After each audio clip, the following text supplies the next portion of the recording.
Assalamualaikum warahmatullahi wabarakatuh, teman-teman semua. Bagaimana kabarnya? Apakah sudah cuan dari bermain kriptonya ya?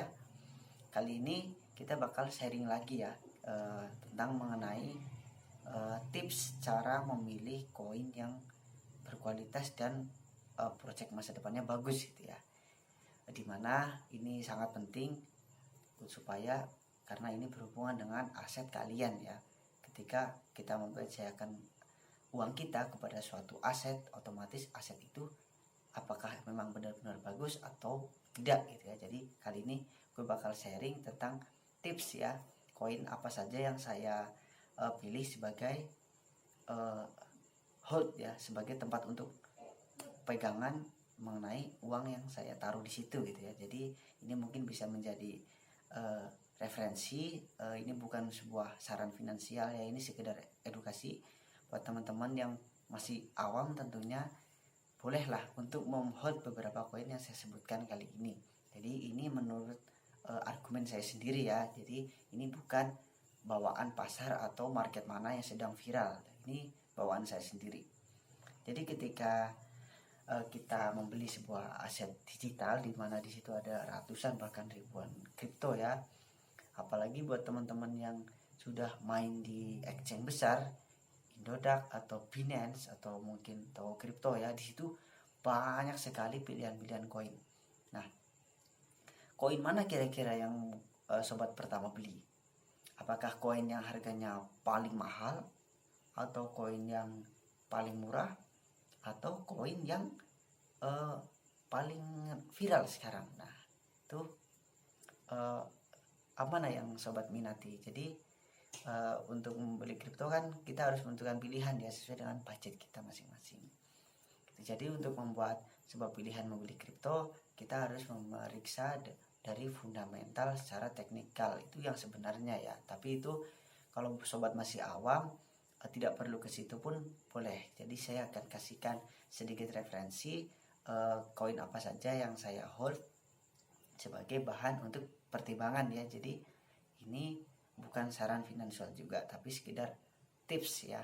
Nah, oke, langsung aja ke koin yang pertama. Koin yang pertama adalah Bitcoin. Nah, ini pilihan secara umum ya, karena kebanyakan orang tentu menghold namanya Bitcoin. Kenapa Bitcoin? Karena Bitcoin ini salah satu mbahnya kripto ya, ibaratkan koin tertua yang dimana dia menjadi acuan pertama dalam suatu pasar cryptocurrency.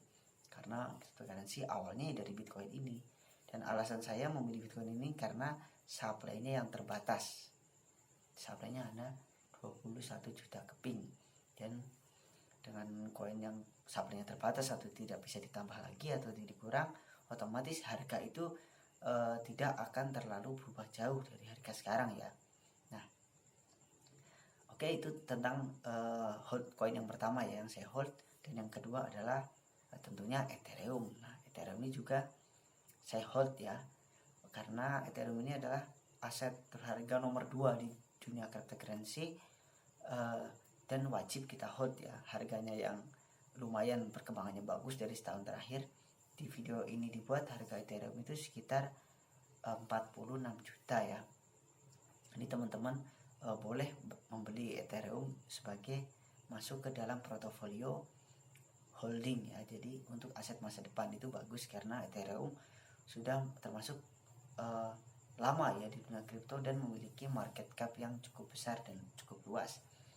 Nah, koin apalagi nih yang boleh hold? Nah, nanti di video ini saya cukup memberikan 6 koin aja ya. Jadi selain 2 itu tadi, Bitcoin dan Ethereum, yang ketiga saya hold Cardano. Nah, Cardano ini bagus juga dan harganya masih murah ya. Kemungkinan perkembangan masa depannya sangat bagus karena Cardano ini dari beritanya, dari developernya, dari sentimen pasarnya itu kebanyakan bisa beritanya positif. Terus Cardano ini memiliki developer yang serius mengembangkan Cardano. Itu kenapa saya hold Cardano. Dan yang ketiga adalah ini koin jagoan saya itu Matic. Kenapa saya hold Matic? Karena memang saya suka ya dengan proyeknya Matic. Dia menciptakan koin dengan transaksi biaya yang sangat murah. Jadi setiap transaksi relik matic itu dia hanya sekitar 0,1 matic ya untuk berpindah antar wallet. Dan belum lagi ketika karena saya kan CEO dari Relic Finance, saya membuat Relic Finance di atas jaringan matic. Nah ini lebih menjadikan matic spesial untuk saya hold, karena untuk selain untuk di hold, ini juga sebagai kebutuhan transaksi saya juga, karena Relic berjalan di atas jaringan matic gitu ya. Otomatis nanti kalau saya punya Relic dan Relic ini naik, otomatis matic itu akan ikut naik, karena itu hasil kerja saya di Relic, otomatis matic juga akan mengalami kenaikan gitu. Itu koin yang keempat saya ya. Jadi saya sangat mendukung sekali buat teman-teman semua untuk membeli matic. Dan yang kelima adalah Litecoin. Nah ini nih sebenarnya koin yang masih jarang viral ya, atau jarang diminati. Tapi kenapa saya suka dengan Litecoin? Karena Litecoin ini mirip sifatnya dengan Bitcoin ya. Supply-nya terbatas, hanya 84 juta. Dan Litecoin ini dikembangkan lebih baik daripada Bitcoin ya. Supply-nya yang ditambah mungkin 4 kali lipat, dan script ataupun sistemnya itu lebih baik daripada Bitcoin. Kecepatan transaksi ataupun biaya transaksinya lebih murah daripada Bitcoin. Ini alternatif yang bagus buat teman-teman yang suka transaksi dengan Bitcoin ya. Tentunya kalau transaksi dengan Bitcoin itu dalam nominal besar ya, karena Bitcoin, Ethereum itu memiliki gas fee yang tinggi. Itulah koin-koin dewa. Mereka kelebihannya banyak holding, banyak yang minat, tetapi biaya transaksinya memang tinggi karena kebutuhannya untuk transaksi tertentu. Nanti di lain video saya akan jelaskan tentang transaksi yang melibatkan Bitcoin atau Ethereum. Nah, ini menarik, nanti kita bahas. Dan kita langsung ke koin yang keenam ya. Selain Bitcoin, Ethereum, Cardano, matic, dan Litecoin, nah ini yang keenam, yang terakhir yang saya sarankan adalah koin Uniswap. Nah ini koin kesukaan saya karena Uniswap ini termasuk koin baru ya, dan koin baru ini dia memiliki sebuah exchange terdesentralisasi namanya Uniswap yang berjalan di atas Ethereum ya. Karena saya suka Ethereum, otomatis projectnya Ethereum saya suka juga.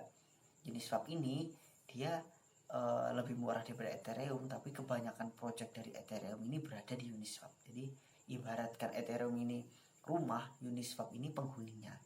Ini kebanyakan project Ethereum itu ada di Uniswap. Jadi otomatis ketika saya hold Uniswap, kenaikannya besar, otomatis akan nyambung ke Ethereum. Nah itu banyak mungkin yang teman-teman belum tahu mengenai Uniswap. Nanti bisa searching dan atau bisa sharing di grup atau searching di YouTube ya mengenai token Uniswap ini ya, kelebihannya apa, kenapa Uniswap ini menarik gitu kan.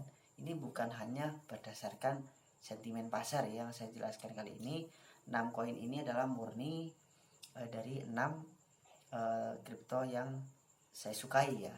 Yang bukan berarti saya menyuruh teman untuk hold kripto tersebut. Boleh analisis terlebih dahulu secara fundamental dan teknikalnya. Dan itu sekedar sharing dari saya mengenai tentang kripto-kripto pilihan saya ya.